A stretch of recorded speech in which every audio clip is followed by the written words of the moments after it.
Which 2-year-old colt is ready to take that first big step to the Kentucky Derby? The road to the 152nd Kentucky Derby starts here at Churchill Downs with the Grade 3 Iroquois Stakes. 1 mile battle on the dirt, 10 contenders, and the winner grabs the first 10 points.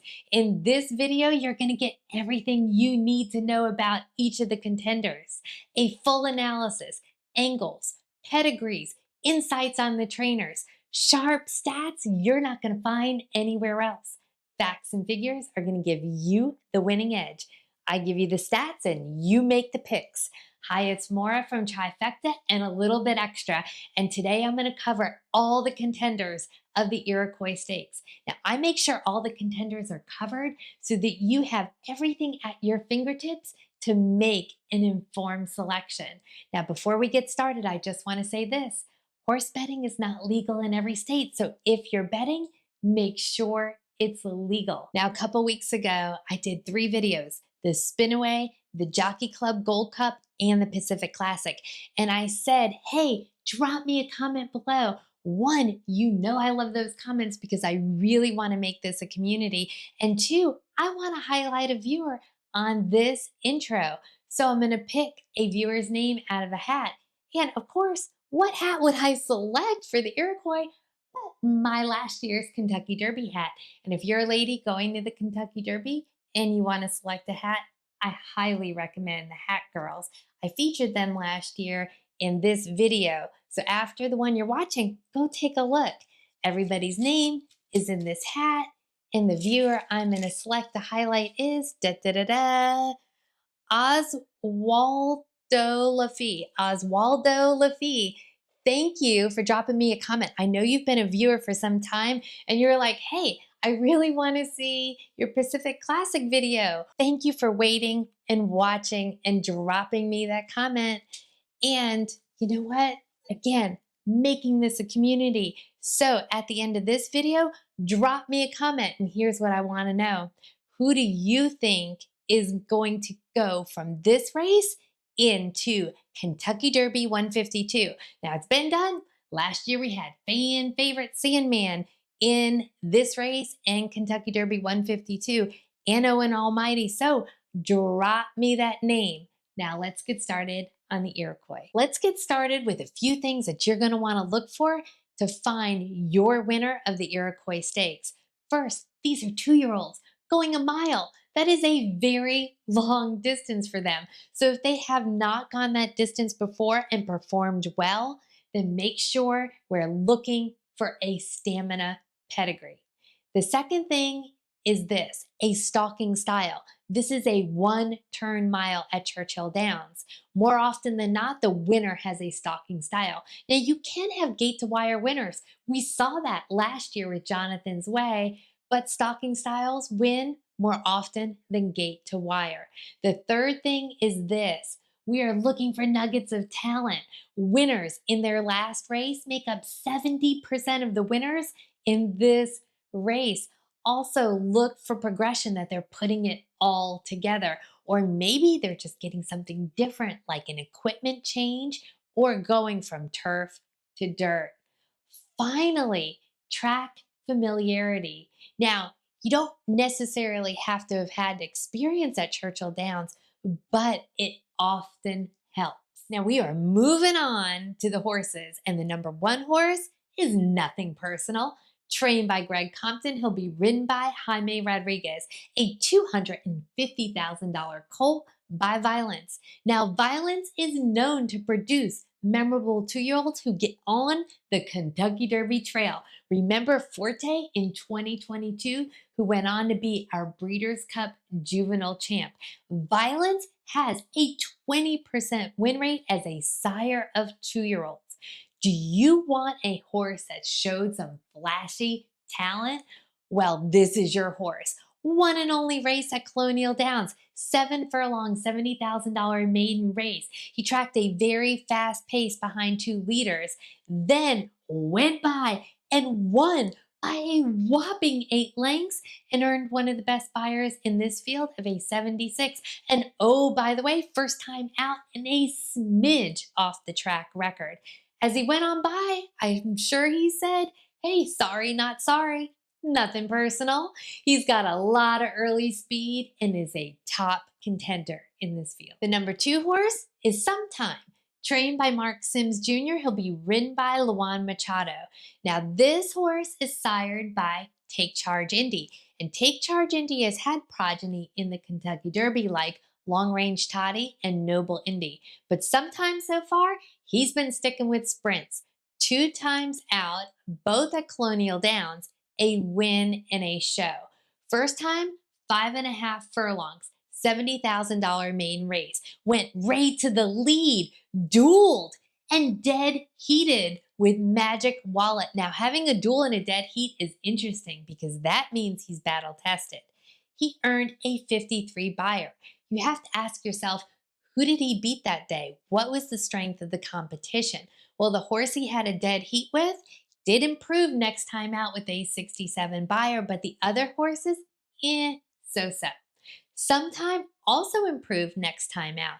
He went into a 5.5 furlong race again at Colonial Downs, but this time it was on the turf, the Jamestown Stakes race. Now again, he really just wanted to be up there in the action, and he was near the pace. He went wide and came in third with a 64 buyer. Now it's hard to say with 2-year-olds. This horse has a big desire to get to the lead, but with the speed that he's shown so far, I think he's going to be behind some of the other contenders. I'm not really seeing the angles that I like to see. So for me personally, this is not the time for Sometime. Now, I just want to remind you, this podcast and every podcast I'm going to have related to the Kentucky Derby, you can find here on YouTube Music. Take me in the car, take me on your errands, cleaning the house, wherever you want to go. The number 3 horse is No More Sense. Trained by Kenny McPeek, he'll be ridden by Irad Ortiz Jr. Now, this horse has a very interesting pedigree. His sire is Golden Sense. Golden Sense is the sire of Mystic Dan, Kenny McPeek's 2024 Kentucky Derby winner. The dam sire is Cross Traffic. Cross Traffic won the 2013 Whitney. Now, this horse has had 2 starts, a win and a show. The first start was a win, and that came at Belterra going 5.5 furlongs on a good surface. Now, the most interesting thing about that, it was the Hoover Stakes. Do you know how rare it is for a colt to start in the stakes race and get that win first time out? He was mid-pack, under an urging, came up, got the win, 64 buyer. Now, the horse that he beat that day, he jumped significantly the next time out. Crown the Buckeye, jumped up and got an 81 buyer next time out. Unfortunately, the same can't be said about No More Sense. In fact, he met up with Crown the Buckeye next time out at Thistledown in the Best of the Ohio Cleveland Kindergarten Stakes. He really didn't have much of a bid like he showed in that first race, and he came in third with a 41 buyer. Now, I want to point out that both of the races he's been in were state-bred races. So why does a trainer enter a horse into a state-bred race? Couple reasons. One may be just reduced competition, but we saw Crown the Buckeye get up to that respectable buyer, so maybe not for that race. Sometimes they have bigger purse opportunities. Sometimes they give breeding and owner incentives. And it can also help a young developing horse gain their confidence. So this horse showed a nugget of brilliance in his first race, but didn't back it up next time out. It's really hard to say with 2-year-olds, but I'm going to keep him on my radar because you got the trainer, you got a really great jockey, the pedigree, and a stakes win first time out. The number 4 horse is So Special. Also trained by Kenny McPeek, he'll be ridden by Brian Hernandez Jr. Now, this is your dynamic duo who won the 2024 Kentucky Oaks and the 2024 Kentucky Derby. And if jockey choice means anything, Brian Hernandez Jr. is Kenny McPeek's go-to for his best horses, meaning this horse may be so special. So let's start with that pedigree. So Special is by Vekoma, who has a whopping 20% win rate for 2-year-olds versus the average of 12%. Also was the sire of last year's Iroquois winner, Jonathan's Way. Now, the dam Remarkable Remy raced on the turf, but the dam sire is Hennessy, who came in second in the Breeders' Cup Juvenile in 1995 and also had very strong performances in dirt routes.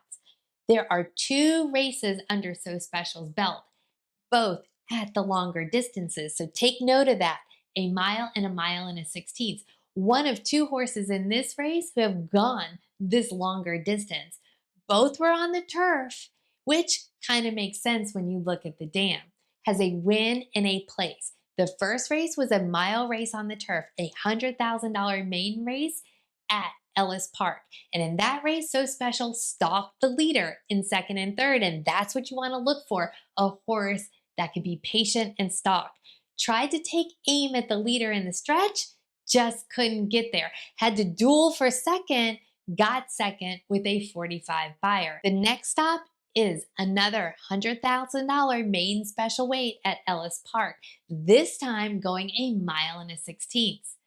This time also stalks the leader, but gets the win. But unfortunately, the buyer is light at 43. Now the cons, 2 low buyers, but the pros, we're switching something. We're going from turf to dirt. And Kenny McPeak going from turf to dirt with 2-year-olds, 20% win rate. Vekoma also is a better sire of dirt horses than turf. This horse, we know he could go the distance. He's got the running style. He was battle tested in a duel, and he's got the team of Kenny McPeak and Brian Hernandez Jr. So Special may prove just to be that special. The number 5 horse is a little spicy, and that is Spice Runner. Trained by Steve Asmussen, he'll be ridden by Jose Ortiz. Now, Steve Asmussen has won this race 3 times. Last time, 2014, with Lucky Player. Him and Jose Ortiz, together, they have a 28% win rate. Spice Runner is by Gun Runner, who was also trained by Steve Asmussen and was the 2017 Horse of the Year after winning the Breeders' Cup Classic at a mile and a 4th distance. Also, Gun Runner is the sire of Sierra Leone, who just won the Breeders' Cup Classic last year, so you would think this horse can go the longer distance. Now, the dam is Simple Surprise, who competed more on the turf and in sprints. But that also means that Spice Runner is a full sibling to Gunite, who went on to win $2.5 million, mostly in 6 to 7 furlong distances.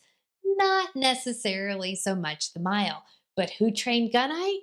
Steve Asmussen. 3 starts, 1 win and 1 place. Debuts where? Here at Churchill Downs, which means he's got that Churchill Downs experience. A 5 furlong sprint on the dirt, comes out of the gate. Jose Ortiz has a hold of him, so he gets that stalking experience in the stretch, but when he let loose, he wins 2 lengths with a 59 buyer. Next race is also at Churchill Downs, the Bashford Manor Stakes. So, jumping up in class, 6 furlongs. Also has a stalking position, but disappoints. Comes in 5th after tiring with a 55 buyer. Who beat him that day? Well, it was Romeo, who just competed in the G1 Hopeful at Saratoga, coming in 6th. And Comport, who is the number 7 horse in today's race. The 3rd race is a 7 furlong, $200,000 stakes race at Ellis Park. Now, Ellis Park tends to be a proving ground for winners of this race over the last 20 years. He meets up with Comport again. Spice Runner gets to the lead, but is being stalked by Comport. Comport takes over and wins, but Spice Runner gets his best buyer of a 75. This is a talented horse with an incredible pedigree, a bullet workout on August 31st, and a trainer who knows how to train gun runners and get to the winning circle of this race. He had 2 strong showings in 3 races, but he's been bested by Comport twice. Will Spice Runner turn the tables on Comport? Before we move on to the next contender, if you're finding this information useful, hit like and hit subscribe. You will get continued coverage leading up to Kentucky Derby 152. And if you're really enjoying it, hit that hype button. The hype button is a new button that helps small creators like me get noticed. So it will help me find new viewers just like you. The number 6 horse is Shake and Rattle, a Keith Desmareaux trainee by Rock Your World, who will be ridden by James Graham. Now, this horse is the most experienced horse in the field with 5 starts already, 3 of which were here at Churchill Downs. And he gets a win in a show, and both of those were also here at Churchill Downs. Now, those 3 finishes in Churchill Downs were Shake and Rattle's first 3 races, all $92,000 races at the 5 and 5.5 furlong distances on the dirt. Now, one of these resulted in a win. He won by a nose. He pushed the pace, he drifted out, but then surged and got the win with a 61 buyer. After that win, goes to Ellis Park for the Ellis Park Juvenile Stakes race. He takes on Comport and Spice Runner, both who are in this race. Now they finish 1 and 2. He finishes 4th, failing to menace, and doesn't make any kind of shake or rattle. Next stop is a turf race, 6.5 furlongs at Kentucky Downs, an allowance race. Gets to the lead, but falls back and finishes 5th with a 56 buyer. 5 starts, no real good nuggets of progression.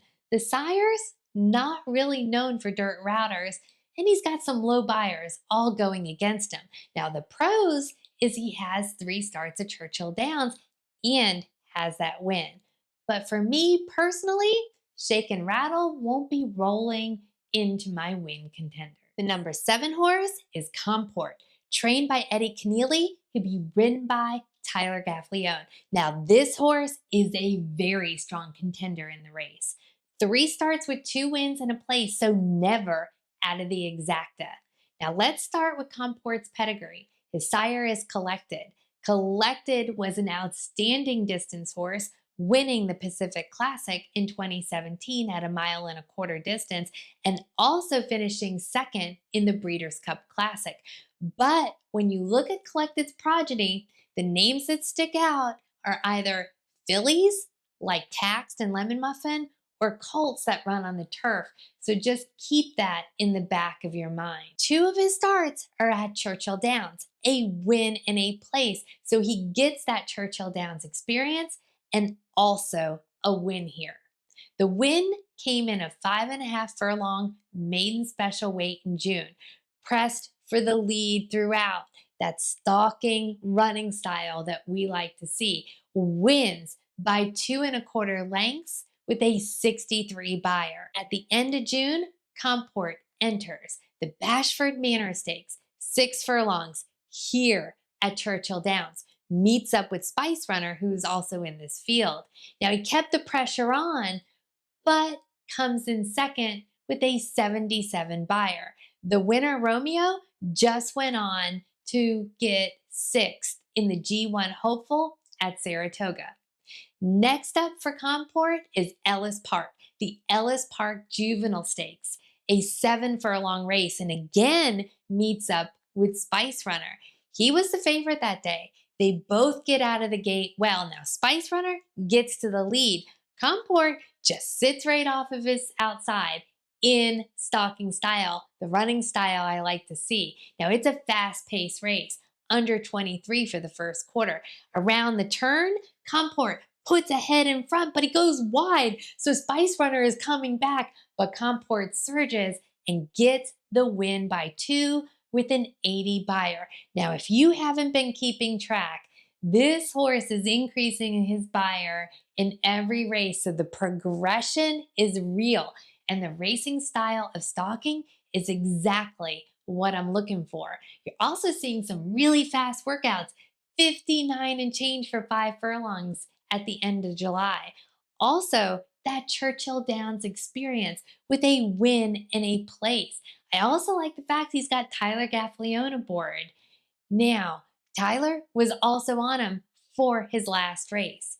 This horse has to be considered as a top contender. Moving on to the number 8 horse, and that is Vost. Vost is trained by Will Walden and will be ridden by Florent Giroux. Now, he is sired by Instagram and is part of his second-year crop. Vost has 1 race, 1 win, a 7-furlong, $100,000 maiden race at Ellis Park. Now, coming out of post position 1 in a field of 11. Let me say that again, a field of 11. That is huge for a first race. He starts off slow. He's way in the back. Now, he starts to make a charge mid-pack. Then he has to go to the outside, and around the turn, he is a-coming. He's got the momentum down the stretch, and he wins by 2 lengths and earns a 53 buyer. Now, I know that may seem low, but these 2-year-olds, they can increase by leaps and bounds in those speed ratings. Now, we don't have a lot of stats on Instagram because this is second-year crop, but this horse had improvement in speed at every point of call, and given that at the 7 furlongs, it looks like he could go the mile. His dam, Whitewater, had wins at the mile. Vost is her one and only foal. Now, we know if form at Ellis does translate to good form at Churchill Downs. And Will Walden, he does really well with 2-year-olds on the dirt. A 26% win rate. That is more than 1 in every 4.